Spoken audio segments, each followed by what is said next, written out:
Hello guys, so welcome back to our YouTube channel views of us. So ഇന്ന് എല്ലാവരുടെയും സ്കൂളൊക്കെ തുറന്ന് ഞാൻ വിശ്വസിക്കുന്നു. നിങ്ങളെല്ലാം സ്കൂളിൽ പോയെന്ന് ഞാൻ കരുതുന്നു. എൻ്റെയും സ്കൂൾ തുറന്നു. ഓൾറെഡി ഞാൻ പറഞ്ഞിട്ടുണ്ടായിരുന്നു ഞാൻ പ്ലസ് ടുവിലാണ്. അപ്പം ഇന്നെൻ്റെ കുഞ്ഞൊരു സ്റ്റഡി റൊട്ടീൻ ഞാൻ കാണിക്കുന്നത് വിചാരിച്ചു. നൈറ്റ് സ്റ്റഡി റൊട്ടീനാണ്. അപ്പം എല്ലാവരും എൻ്റെ റിസൾട്ടൊക്കെ വന്നു പ്ലസ് വണ്ണിൽ. അതിനെക്കുറിച്ചൊക്കെ ഞാൻ ഈ വീഡിയോയിൽ പറയുന്നതായിരിക്കും. നിങ്ങൾക്കും നല്ല റിസൾട്ടൊക്കെ കിട്ടിയെന്ന് ഞാൻ പ്രതീക്ഷിക്കുന്നു. സോ ഈ വീഡിയോയിൽ ഞാൻ കുഞ്ഞു കുഞ്ഞ് ടിപ്സും ട്രിക്സും എല്ലാം നിങ്ങൾക്ക് പറഞ്ഞു തരാമെന്ന് വിചാരിച്ചു. അപ്പോൾ ആദ്യം ഞാൻ എടുത്തത് മെട്രിസസ് ആണ്, മാത്സ്. ഓൾറെഡി ഞാൻ ഇത് പകുതിയോളം പഠിച്ചു. സ്കൂളിലൊക്കെ തുടങ്ങുന്നതേ ഉള്ളൂ.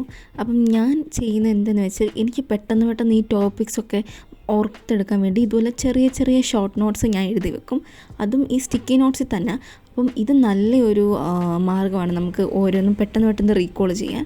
നമുക്ക് മൊത്തം ഈ നോട്ട് മൊത്തം വായിക്കുന്നതിന് പകരം ഈ പോയിൻറ്റ്സ് പെട്ടെന്ന് ഇങ്ങനെ ഓർത്തെടുത്താൽ നല്ല ഹെൽപ്ഫുള്ളായിരിക്കും. അതിൻ്റെ കൂടെ ഞാൻ ക്ലാസ് കണ്ടാണ് എല്ലാം പഠിക്കാറുള്ളത്. എനിക്ക് സൈലത്തിലാണ് ഞാൻ ട്യൂഷൻ പഠിക്കുന്നത്. അപ്പം ഞാൻ അവരുടെ ക്ലാസ് കാണും. അതുകൂടാതെ ഞാൻ അല്ലാതെ ഈ യൂട്യൂബിലൊക്കെ നമുക്ക് കിട്ടുന്ന ക്ലാസ്സുകളും എല്ലാം ഞാൻ കാണാറുണ്ട്. ഇപ്പോൾ സൈലം തന്നെ കാണുമെന്നല്ല, ബാക്കി നമുക്ക് അവൈലബിൾ ആയിട്ടുള്ള ക്ലാസ് നമുക്ക് കണ്ടു തീർക്കുക എന്നുള്ളതല്ലേ. അപ്പം അങ്ങനെ ഞാൻ കാണും. പിന്നെ ഇതിൽ തന്നെ ഞാൻ റിസൾട്ടിനെ കുറിച്ച് പറഞ്ഞിട്ടുണ്ടായിരുന്നു. എൻ്റെ റിസൾട്ടിനെ കുറിച്ച് പറയുകയാണെങ്കിൽ അത്യാവശ്യം തരക്കേടില്ലാത്ത നല്ല മാർക്ക് തന്നെയാണ് എനിക്ക് കിട്ടിയിരിക്കുന്നത്. എല്ലാത്തിനും A+ ഉണ്ട്.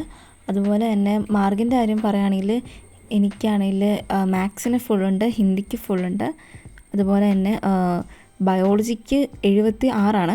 ഞാൻ ഒരു 78 പ്രതീക്ഷിച്ചത്. പക്ഷേ എന്നിട്ടും എവിടെയാണ് മാർക്ക് പോയതെന്ന് എനിക്ക് കറക്റ്റ് അറിഞ്ഞുകൂടാ. എന്തായാലും ഞാൻ റീവാലുവേഷൻ ഒന്നും കൊടുക്കുന്നൊന്നുമില്ല. കാരണം അതിന് ഇനിയും ഭയങ്കര മെനക്കേടാണ്. അതിന് നമ്മൾ പൈസ കൂടുതൽ കൊടുക്കണം. അപ്പം മേ ബി എൻ്റെ എവിടെയെങ്കിലും തെറ്റായിരിക്കും. അതുകൊണ്ട് ഞാൻ അങ്ങനെ റിസ്ക് ഒന്നും എടുക്കുന്നില്ല. ഇമ്പ്രൂവ്മെൻറ്റും ഞാൻ ഒന്നും ചെയ്യുന്നില്ല. പിന്നെ ഇംഗ്ലീഷിന് എനിക്ക് 95 പിന്നെ ഫിസിക്സിന് 78. അതെനിക്കറിയായിരുന്നു എവിടെ കറക്റ്റ് മാർക്ക് പോകുന്നത്. കാരണം അത് 1 വേർഡ് തന്നെയാണ് ഞാൻ തെറ്റിച്ചത്. അപ്പോൾ പിന്നെ നമുക്കൊന്നും പറയാൻ പറ്റത്തില്ല. ബാക്കി ഉള്ളത് പിന്നെയും കുഴപ്പം. ഇപ്പം 1 വേർഡൊക്കെ തെറ്റിച്ചാൽ അത് ആ ഒറ്റ ഒരു ഇതല്ലേ ഉള്ളൂ. അതും ഓപ്ഷൻസ് ഉൾപ്പെടെയുള്ള ക്വസ്റ്റ്യൻസ് എല്ലാം തെറ്റിച്ചു. പിന്നുള്ളത് കെമിസ്ട്രി എനിക്ക് ഇച്ചിരി പേടി ഉണ്ടായിരുന്നു. അതിൽ ആദ്യത്തെ സബ്ജക്റ്റ് ആയതുകൊണ്ടും അതിൻ്റേതായിട്ടുള്ള ടെൻഷൻ ഉണ്ടായിരുന്നു. എന്നാലും എനിക്ക് 75 മാർക്ക് കിട്ടിയിട്ടുണ്ട്. ഞാൻ എല്ലാം എനിക്ക് നല്ല സാറ്റിസ്ഫൈഡ് ആയിട്ടുള്ള മാർക്കായിരുന്നു എല്ലാം. അതുകൊണ്ട് നിങ്ങൾക്കും നല്ല മാർക്ക് കിട്ടുമെന്ന് ഞാൻ പ്രതീക്ഷിക്കുന്നു. ഇനിയിപ്പോൾ നിങ്ങൾക്ക് മാർക്ക് കുറവാണ് കിട്ടിയെങ്കിൽ തന്നെ പാസ്സായിട്ടുണ്ടെങ്കിൽ അത്രയും നല്ലതാണ്. അത് പാസ്സാകുന്നത് തന്നെ ഒരു വലിയ ഭാഗ്യം തന്നെയാണ്. ഇനി മാർക്ക് കുറഞ്ഞിട്ടുണ്ടെങ്കിൽ ഒന്നെങ്കിൽ നിങ്ങൾ റീവാലുവേഷൻ എന്ന് പറയുന്ന ഒരു സാധനത്തിൽ കൂടുതൽ ഇമ്പ്രൂവ്മെൻ്റ് എന്നുള്ള ഒരു കാര്യത്തിലോട്ട് കോൺസെൻട്രേറ്റ് ചെയ്താൽ നല്ലതായിരിക്കും. വിഷമിക്കേണ്ട ആവശ്യമില്ല ഇമ്പ്രൂവ്മെൻറ്റ് ചെയ്തില്ലെങ്കിലും. കാരണം നമുക്ക് +2 അവിടെ ഒരു ഇതിൽ കിടപ്പുണ്ട്. അപ്പം ഞാൻ വിചാരിക്കുന്നത് എന്താണെന്ന് വെച്ചാൽ നമുക്ക് പ്ലസ് വണ്ണിൽ ലാബും റെക്കോർഡും ഒന്നും ഇല്ലായിട്ട് തന്നെ ഇത്രയും മാർക്ക് നമുക്ക് ഫുൾ മേടിക്കാൻ പറ്റുന്നില്ല. അപ്പം ഇനി +2 ലാബും റെക്കോർഡും എല്ലാം ഉണ്ടല്ലേ, അതിൻ്റെ കൂടി ഈ ഇമ്പ്രൂവ്മെൻറ്റും കൂടെ ചെയ്യുക എന്ന് പറഞ്ഞാൽ എന്നെ സംബന്ധിച്ചുള്ള എനിക്ക് ഭയങ്കര റിസ്ക്കാണ്. പക്ഷേ എന്നാലും എനിക്കറിയാവുന്ന കുറേ പേരുണ്ട്. അവർ ശരിക്കുള്ള മാർക്കിനേക്കാളും ഇമ്പ്രൂവ്മെൻറ്റിലൂടെ കുറേ മാർക്ക് മേടിച്ചരും, ഫുള്ള് മേടിച്ചരും ഒക്കെ എനിക്കറിയാം. അപ്പം അത് നിങ്ങൾ നല്ലോണം ചിന്തിച്ച് വേണം ആ തീരുമാനം എടുക്കാൻ. നമ്മൾ പല ആൾക്കാരും ഇമ്പ്രൂവ്മെൻറ്റ് ചെയ്യുന്നെന്ന് പറഞ്ഞ് നമ്മൾ ചാടിക്കേറി ഒരു ഡിസിഷൻ എടുക്കരുത് ഇതിലൊന്നും. കാരണം അത് നമുക്ക് തന്നെ പിന്നെ പണിയായിട്ട് മാറും. നിങ്ങൾക്ക് ഉറപ്പുണ്ട് നിങ്ങൾക്ക് മാനേജ് ചെയ്യാൻ പറ്റുന്നെങ്കിൽ ഓഫ് കോഴ്സ് നിങ്ങൾക്കത് ഇമ്പ്രൂവ് ചെയ്യാവുന്നതാണ്. പിന്നെ റീവാലുവേഷന് കൊടുക്കുകയാണെങ്കിൽ തന്നെ ഉറപ്പുണ്ടായിരിക്കണം എനിക്ക് ഇതിലും കൂടുതൽ ഞാൻ എഴുതിയിട്ടുണ്ട് എന്നുള്ളൊരു ഇതുണ്ടെങ്കിൽ ഓഫ് കോഴ്സ് നിങ്ങൾക്ക് റീവാലുവേഷനും കൊടുക്കാം. അതിലൊന്നും ഒരു തെറ്റില്ല. പിന്നെ ഇനി സ്കൂളിൻ്റെ ഫസ്റ്റ് ഡേ ആയതുകൊണ്ട് തന്നെ വലുതായിട്ടൊന്നും പഠിപ്പിച്ചിട്ടില്ല. എല്ലാവർക്കും അറിയാമല്ലോ.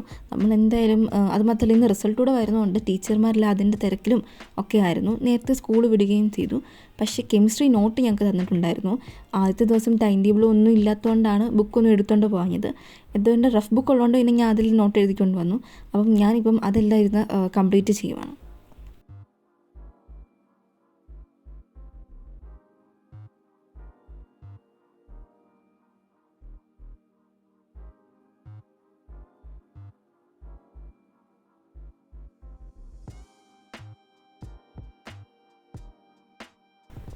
അപ്പോൾ ഗൈസ് എൻ്റെ പണ്ട് തൊട്ടുള്ള ശീലമാണ് ഈ ടൈം ടേബിളൊക്കെ കിട്ടിയാൽ അത് അന്ന് തന്നെ നല്ല വലിയൊരു പേപ്പറിൽ എനിക്ക് കാണത്തക്ക രീതിയിൽ റൂമിൽ ഒട്ടിക്കുക എന്ന് പറയുന്നത്. അപ്പം എൻ്റെ കയ്യിലിരിക്കുന്നത് എൻ്റെ പണ്ട് തൊട്ടുള്ള കളക്ഷൻസാണ് കളർഫുൾ പേപ്പറിൻ്റെ. ഇത് മറ്റേ ക്ലാസ്മേറ്റ്സിൻ്റെ ഒക്കെ ഒരു ബുക്കിൽ 6 സബ്ജക്റ്റും 5 സബ്ജക്റ്റും ഒക്കെ എഴുതുന്നില്ലേ, അപ്പം ഞാനതൊക്കെ 10 അതാണ് യൂസ് ചെയ്തിട്ടുള്ളത്. അപ്പം അതെല്ലാം തീരുമ്പോൾ ഞാൻ ഇതുപോലെ എല്ലാം കളക്ട് ചെയ്ത് വെക്കും. അപ്പം നമ്മളതിൻ്റെ ഒരു ഭാഗം എഴുതിയിട്ടുണ്ടെങ്കിലും നമുക്ക് അത് മറ്റേ ഭാഗം നമുക്ക് എഴുതാൻ പറ്റും, ഒട്ടിക്കുമ്പോൾ ഒന്നും കാണത്തൊന്നുമില്ല. അപ്പം ഞാൻ ഇതിൽ സെലക്ട് ചെയ്തേക്കുന്നത് ഒരു മഞ്ഞ കളറിലെ പേപ്പറാണ്. അപ്പം നമുക്ക് നല്ല ബ്രൈറ്റ് കളേഴ്സൊക്കെ ഉപയോഗിച്ച് എഴുതിയാൽ ഒറ്റ നോട്ടത്തിന് നമുക്ക് കാണും. അപ്പം ഞാനൊക്കെ ബുക്കിലൊക്കെ ടൈം ടേബിൾ എഴുതിയാൽ അതൊന്നും പിന്നെ ഞാൻ നോക്കത്തില്ല. അപ്പോൾ രാവിലെ ഒരു ധൃതി വേണ്ടല്ലോ, ടൈം ടേബിൾ എവിടെയാണെന്ന് ഏത് ബുക്കിലാണെന്ന് കണ്ടുപിടിക്കണം, അതൊക്കെ നോക്കാൻ എനിക്ക് ഇച്ചിരി പാടാണ്. അതുകൊണ്ടാണ് ഞാൻ ഇതുപോലെ എനിക്ക് കാണത്തക്ക രീതിയിൽ എൻ്റെ റൂമിൽ എൻ്റെ ഭിത്തിയിൽ തന്നെ ഞാൻ ഒട്ടിച്ച് വെക്കുന്നത്. അപ്പം ഞാനാണെങ്കിൽ ഇവിടെ ബ്രഷ് പെൻസിൽ നിന്ന് 2 കളേഴ്സ് എടുത്താണ് ചെയ്യുന്നത്, ഒരു ബ്രൗൺ ആൻഡ് ഓറഞ്ച്. അപ്പോൾ നല്ല ബ്രൈറ്റ് കളേഴ്സിലൂടെ ചെയ്യണമെന്നാണ് എനിക്ക് ആഗ്രഹം, എന്നാലും നമുക്ക് നല്ലോണം ഒരു ഇത് വരും.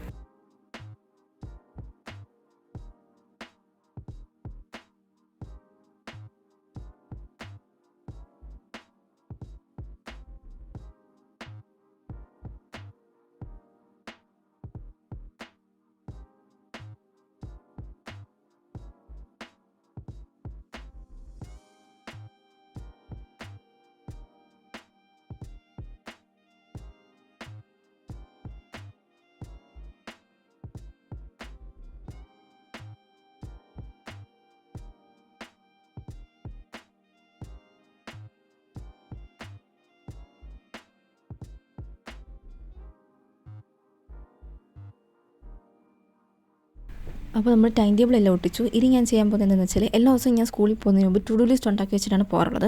ഇത് ഭയങ്കര ബഡ്ജറ്റ് ഫ്രണ്ട്ലി ആയിട്ടുള്ള ടു ഡു ലിസ്റ്റാണ്.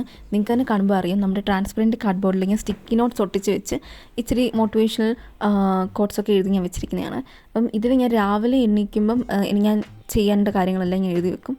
ആൻഡ് ഇതെല്ലാം ഞാൻ ഓൾറെഡി ചെയ്തു. അത് കഴിഞ്ഞിട്ട് താഴെ കാണുന്നത് ഞാൻ സ്കൂൾ കഴിഞ്ഞ് വന്നിട്ട് എഴുതുന്ന കാര്യങ്ങളാണ്. അപ്പം അതെന്താണെന്ന് വെച്ചാൽ, നോട്ട് കംപ്ലീറ്റ് ചെയ്യുക, ലൈവ് ക്ലാസ്സസ് കംപ്ലീറ്റ് ചെയ്യുക, അങ്ങനെ. അപ്പം സൈലത്തിൻ്റെയും ലൈവ് ക്ലാസ്സും യൂട്യൂബിലുള്ള ക്ലാസ്സുകളും ഞാൻ കംപ്ലീറ്റ് ചെയ്യാറുണ്ട്. ഈ സൈലത്തിൻ്റെ ഇന്ന് എനിക്ക് കാണാൻ പറ്റില്ല, കാരണം യൂട്യൂബിൽ എനിക്ക് കണ്ടു തീർക്കാൻ ഇച്ചിരി സമയം എടുത്തു.